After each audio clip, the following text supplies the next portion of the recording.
السلام علیکم ورحمۃ اللہ تعالی وبرکاتہ۔ امید ہے کہ آپ لوگ خیر و عافیت سے ہوں گے۔ اللہ آپ لوگوں کو شاد و آباد رکھے۔ عزیز ناظرین، اگر چینل پر نئے ہیں تو پہلے سبسکرائب کر لیں، لائک اور کمنٹ ضرور کیجئے۔ عزیز ناظرین، اگر آپ کو کسی طریقے کا کوئی مسئلہ وغیرہ پوچھنا ہو تو آپ کمنٹ باکس میں ہم سے کچھ باتیں بھی پوچھ سکتے ہیں۔ ہم آپ کے مسائل کا بھی جواب دیں گے، حتی الامکان کوشش کریں گے۔ پیارے دوستو، مفتی سلمان اظہری اسلامک اسکالر جو کہ پوری دنیا کے اندر اس وقت فیمس ہیں، ان کی تقریر کا لوگ انتظار کرتے ہیں کہ کب حضرت کی نئی تقریر آئے اور ہم اس تقریر کو سنیں۔ تو مفتی سلمان اظہری نے لوگوں میں ایک انقلاب قائم کیا، نوجوانوں کے سینوں میں حب رسول صلی اللہ علیہ وسلم ڈال دی۔ مفتی سلمان اظہری بے شک ایک عالم دین، ایک باعمل عالم دین ہے اور ایک عاشق رسول کا نام ہے مفتی سلمان اظہری۔ دوستو، آئیے میں آپ لوگوں کو علامہ مفتی سلمان اظہری کی ایک خوبصورت تقریر سنا رہا ہوں۔ اس تقریر کو آپ لوگ سنیے، انشاءاللہ ضرور آپ کا فائدہ ہوگا۔ سننا پسند کرتے ہوں، اسی سے آپ اندازہ کریں ہمارے اندر ابھی ایمان کتنا ہے۔ اللہ کے نام پر خوشی ہوتی ہے۔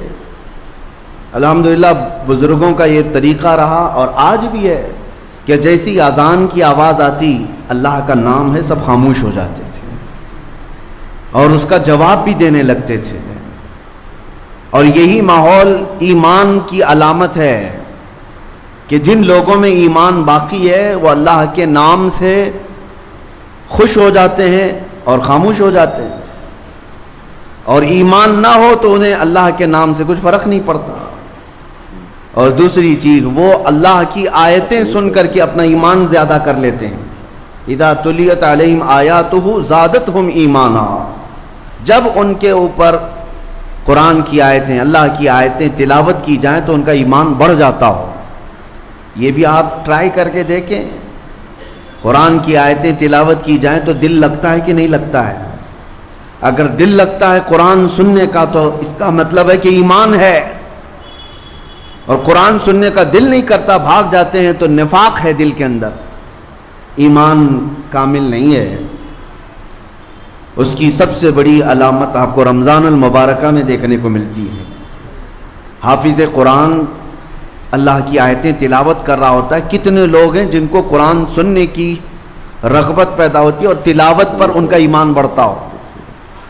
ہونا یہی چاہیے میرے عزیزوں کہ جیسے اللہ کی آیتیں تلاوت کی جا رہے ہیں تمہارا دل لگنے لگ جائے، دل لگنے لگ جائے، یہ ایمان اندر ہے تمہارے پاس، ورنہ گھنٹوں گانے سنتے رہ جاتے ہیں، دوسروں کے ڈائلاگ، فلمی نغمے، نہ جانے کیا کیا چیزیں گھنٹوں تک سنتے رہ جاتے ہیں، بلکہ باقی سارے نغمے ایک جگہ پر، اللہ کا کلام اپنی جگہ، قرآن پاک سنتے ہی اگر ایمان بڑھنے لگتا ہے اور شوق بڑھتا ہے تو سمجھ لو کہ تمہارے اندر ایمان موجود ہے۔ تیسری چیز ایمان کی علامت، رب تعالیٰ فرماتا وَعَلَىٰ رَبِّهِمْ يَتَوَكَّلُونَ، اور جس کے سینے میں ایمان ہوتا ہے وہ صرف اپنے رب پر بھروسہ کرتے ہیں، صرف اللہ پر بھروسہ کرتے ہیں۔ آج مجھے یہی عرض کرنا ہے، ایمان جب کسی کے دل میں ہو تو وہ خوف و خطر سے آزاد ہو جاتا ہے۔ یہ فرمایا گیا کہ دو خوف اللہ تعالیٰ ایک دل میں نہیں ڈالتا، دو خوف ایک دل میں نہیں آتے، یا تو دنیا کا خوف بس جائے گا یا اللہ کا خوف بسے گا۔ ایسا نہیں ہوتا کہ اللہ کا خوف بھی ہے اور دنیا کا خوف بھی ہے، دو خوف جمع نہیں ہوں گے۔ اسی لیے ایک ہی خوف کو جگہ دو۔ اگر اللہ کا خوف ہے تو اللہ دنیا کے خوف سے آزاد کر دیتا ہے، اور یہی فرماتا ہے الا ان اولیاء اللہ لا خوف علیہم ولا هم يحزنون، جو اللہ کے ہو جاتے ہیں، اللہ کے دوست، ان کو کسی بھی بات کا خوف نہیں ہوتا، ڈر نہیں ہوتا، اور نہ ہی کسی بات کا رنج اور غم ہوتا ہے۔ یہ کب ہوتا ہے؟ جب اللہ کی ذات پر کامل بھروسہ ہو جائے، کامل یقین ہو جائے۔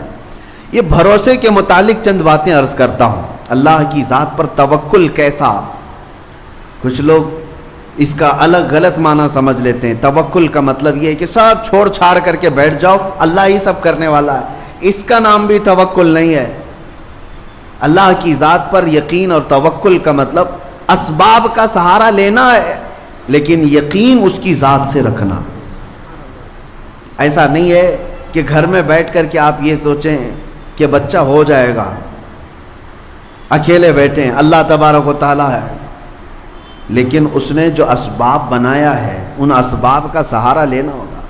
تم گھر میں بیٹھ کر کے یہ سوچتے رہو روٹی آئے گی منہ میں چلی جائے گی, نہیں. روٹی کو گزرنے کے لیے جتنے اسباب کی ضرورت ہے ان اسباب کا سہارا لینا ہے. ہاتھ پیر چلاؤ, پھر اللہ کی ذات پر بھروسہ کرو.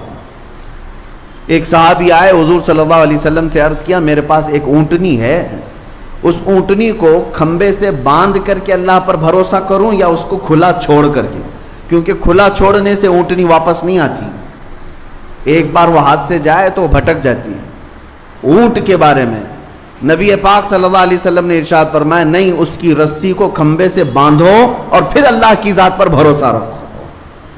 بیمار ہو گئے, بخار آیا, سردی ہے, سر میں درد ہے, پیٹ میں درد ہے, اللہ شافی کافی ہے, یقین ہے ہمیں کہ اللہ ہی شفا دے گا, لیکن اس کا مطلب یہ نہیں ہے کہ بیمار ہو کر بستر پر سوئے رہیں. مجھے اللہ پر بھروسہ ہے وہی شفا دے گا, وہ شفا دے گا, لیکن دوا تمہیں لینی ہوگی. دوا لو اور پھر یہ کہو دوا تو ذریعہ ہے, حقیقت میں شفا اللہ کی طرف سے. یہ توکل ہے, اس کو کہتے ہیں توکل اور یقین. جیسے آج کے حالات میں بہت سارے لوگ دوسرے درجے کا توکل کر کے بیٹھے ہوئے ہیں. جب ہم یا علماء بیان کرتے ہیں کچھ نہیں ہوگا, اللہ کے اوپر سب چھوڑ دو, تو سارے لوگ شاید سب چھوڑ کر کے بیٹھے ہوئے ہیں.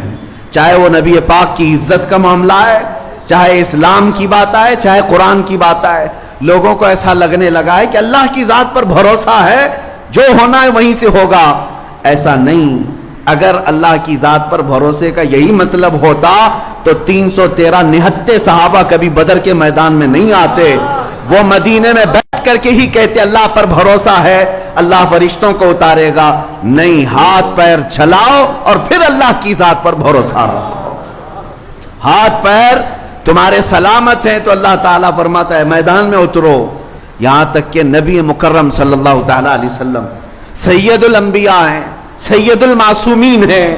رسول پاک صلی اللہ تعالیٰ علیہ وسلم خود 160 کلومیٹر پیدل چل کر کے رمضان کے موقع پر بدر کے میدان میں آئے, اور سب تیاریاں ہو جانے کے بعد رات کے وقت بیٹھ کر کے دعا کرتے ہیں کہ اے اللہ ہماری جانب سے جو کچھ کرنا تھا ہم سب کر چکے, اب کامیابی دینا تیری ذات پر ہے, اب تیری شان پر ہے, اور اگر مولا اب بھی ہمیں کامیابی نہ ملی تو اس روئے زمین پر کوئی سجدہ کرنے والا نہ رہے گا. دیکھو نبی پاک صلی اللہ علیہ وسلم یہی دعا مدینے میں بھی کر سکتے تھے, یہی دعا اپنے گھر میں بیٹھ کر کے بھی کر سکتے تھے, اپنی مسجد میں بھی.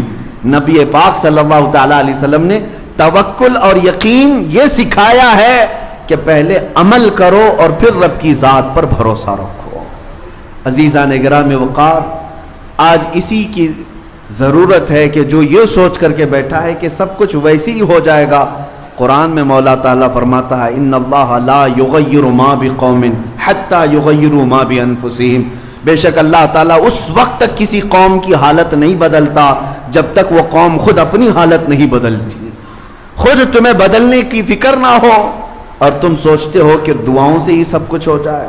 ایک بزرگ کے بارے میں ایسی بطور مزاح یہ بیان کیا گیا تھا کہ ان کی کھیتی باڑی تھی اور بڑے شریف مولانا صاحب تھے, کھیتی باڑی کرتے تھے اور بیٹھے رہتے تھے. ایک گدھا آتا تھا, فصلیں چر جاتا تھا اور یہ تسبیح پڑھتے تھے لا حول ولا قوت الا باللہ, لا حول ولا قوت الا باللہ. گدھا چلا جائے, گدھا چلا جائے, گدھا چلا جائے, تسبیح 100 بار. گدھا کہاں سے جاتا, وہ فصلیں خوب چرتا تھا اور چلا جاتا تھا, اور ان کی تسبیح ختم نہیں ہوتی تھی. گدھے کو بددعائیں بھی دے رہے ہیں اور اللہ کی تسبیح بھی پڑھ رہے ہیں بیٹھی جگہ. اللہ تعالیٰ کچھ کر دے, اس گدھا چلا جائے, یہ گدھا چلا جائے.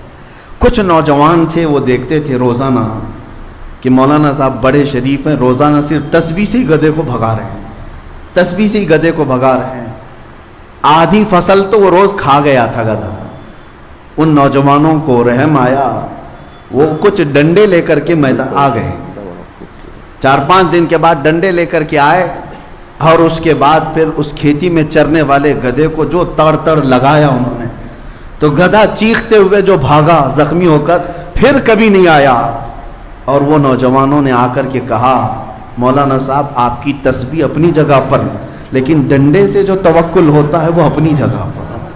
یعنی اگر آپ بیٹھی ہوئی جگہ پر ہی یہ سوچتے رہے کہ ہماری کھیتی کوئی نہ چرے اور صرف ہم تسبیح پڑھ کر کے سب بھگا دیں، ایسا نہیں ہے۔ اللہ نے تمہیں قوت فکر بھی دیا ہے، قوت عمل بھی دیا ہے، پہلے اس کا استعمال کرو اور پھر اللہ کی ذات پر بھروسہ کرو۔ اسی کو اقبال نے کہا تھا قوت فکر و عمل پہلے فنا ہوتی ہے جب کسی قوم کی شوکت پہ زوال آتا ہے۔ کسی بھی قوم کے اوپر زوال جو آتا ہے وہ مفلوج ہونے کے بعد کچھ کرنا نہیں ہے، انہیں بیٹھے ہوئے کھانا ہے اور بیٹھے ہوئے سب نئے نئے کرشمے دیکھنا ہے، نئے نئے اچھمبے دیکھنا ہے بیٹھ کر کے۔ نہیں میرے عزیزو، اسلام نے تمہیں عمل کے میدان میں اتارا ہے، عمل کے میدان میں بے خوف و خطر اترو۔ نبی پاک صلی اللہ تعالیٰ علیہ وسلم کی سنتوں کو دیکھو۔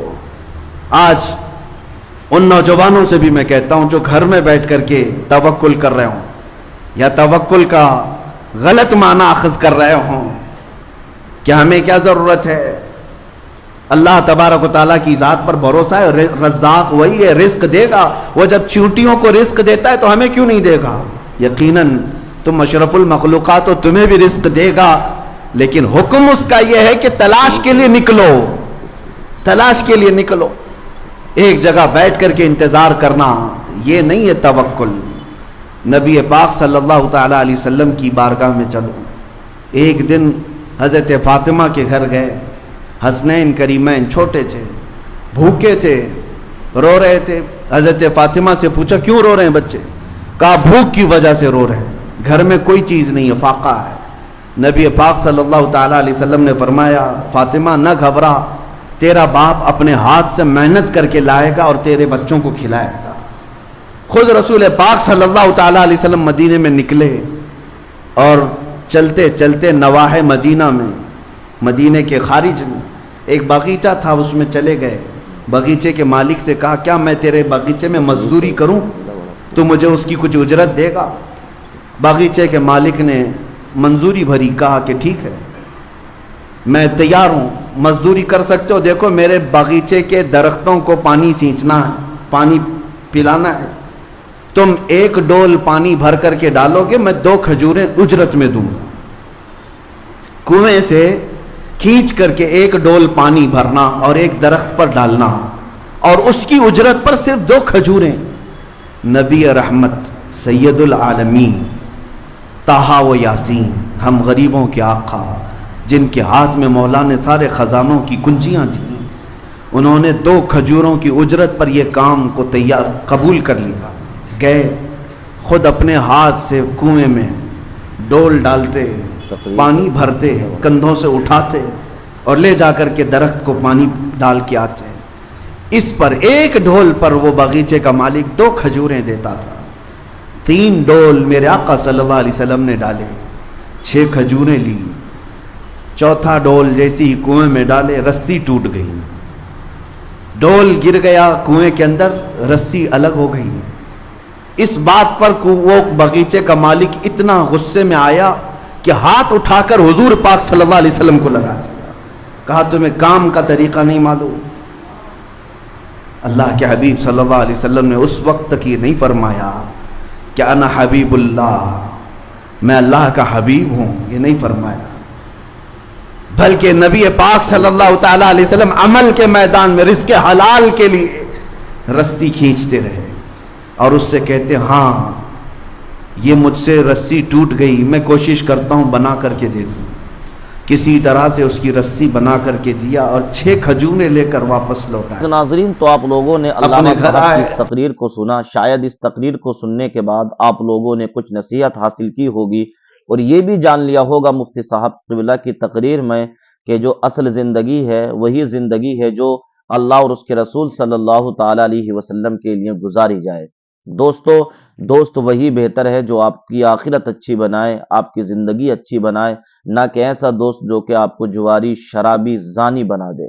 ایسے دوستوں سے، ایسے لوگوں سے ہمیشہ بچیے جو آپ لوگوں کی زندگی کو تباہ و برباد کریں۔ دوست ایسا چنیں جو کہ آپ کی زندگی کو کامیاب کر دے۔ اگر آپ اللہ سے دور ہوں تو وہ دوست آپ کو اللہ کے قریب کر دے، اور اگر آپ گناہوں سے قریب ہوں تو وہ دوست آپ کو گناہوں سے دور کر دے۔